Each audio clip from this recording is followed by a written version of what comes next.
Sir क्या आप कहना चाहेंगे उस टीम से या फिर ये बुंदेलखंडी लोकल जो क्रिएटर्स हैं जो काम कर रहे हैं? सर आपने कभी ऐसा सोचते हैं कि हाँ लोकल लैंग्वेज में बुंदेलखंडी या इस लैंग्वेज में भी इतना बड़ा हिट हो सकता था कोई गाना?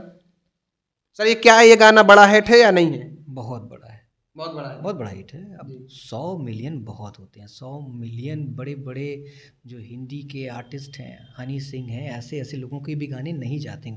रंधावा हैं, जी ऐसे लोगों के भी नहीं जाते हैं। जी अब 100 मिलियन कर रहा है, हो सकता है 200 मिलियन ही पहुंचने वाला हो। जी। तो बहुत बहुत ये कैसे हुआ, आई थिंक चमत्कार जैसा ही है।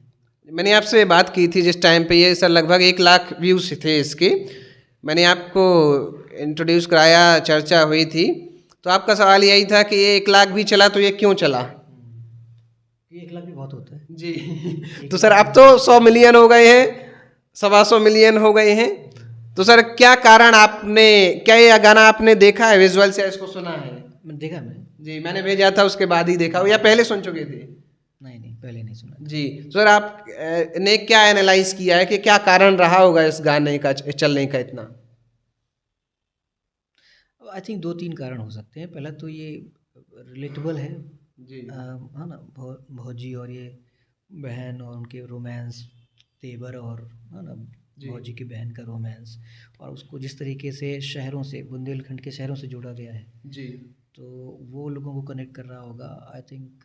और म्यूज़िक अच्छा है, इतना बहुत तो अप लेवल नहीं है लेकिन अच्छा है। जी और आई थिंक सिंगर की आवाज़ जी थोड़ा अलग है, बिल्कुल बिल्कुल। थोड़ा सा तो उन्होंने रियाज़ अच्छा है उनका शायद, जी जी बहुत काम कर चुके होंगे, मैं नहीं जानता उनके बारे जी में। जी जी तो वो सारी चीज़ें आई थिंक ये कनेक्ट कर रही होंगी। और फिर इम्पोर्टेंट ये है कि गाना तो अच्छा बन गया है, लेकिन आप उसको ऑडियंस तक पहुँचाएंगे कैसे? जी तो हो सकता है किसी बड़े जो क्रिएटर ने जी उस गाने पे कुछ रील्स या कुछ ऐसी चीज़ें बना दी होंगी, और एक अगर मिलियंस वाला क्रिएटर जो है रील्स बना देता है, तो लाख वाले क्रिएटर उसको अपने आप फॉलो करने लगते हैं। जी। तो फिर कई सारे बनने लगे होंगे और सब में व्यूज़ आने लगे होंगे, तो और भी हाइप बन गया। और भी लोग बनाने लगे। और गाना अच्छा है ही, जी जी जी गाना तो चल गया। जी।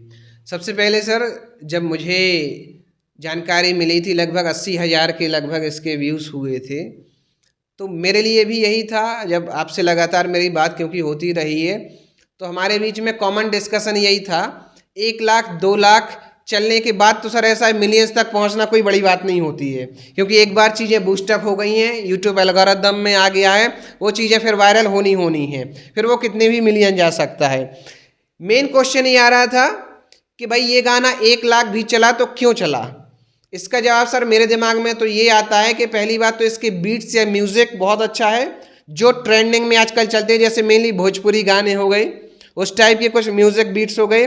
और दूसरा सर बहुत अच्छी चीज़ जो मैंने माइन्यूटली ऑब्जर्वेशन के बेसिस पे मैं कहूँगा, ऑडियंस भी हमारी जो देख रही होगी, इसी गाने में आप जब सिंगर पहला वर्ड बोलना स्टार्ट करता है, उसके पहले जो म्यूजिक आता है, सिंगर जैसे ही गाना शुरू करता है, एक आवाज में भी एक झनकार होती है, झनक होती है।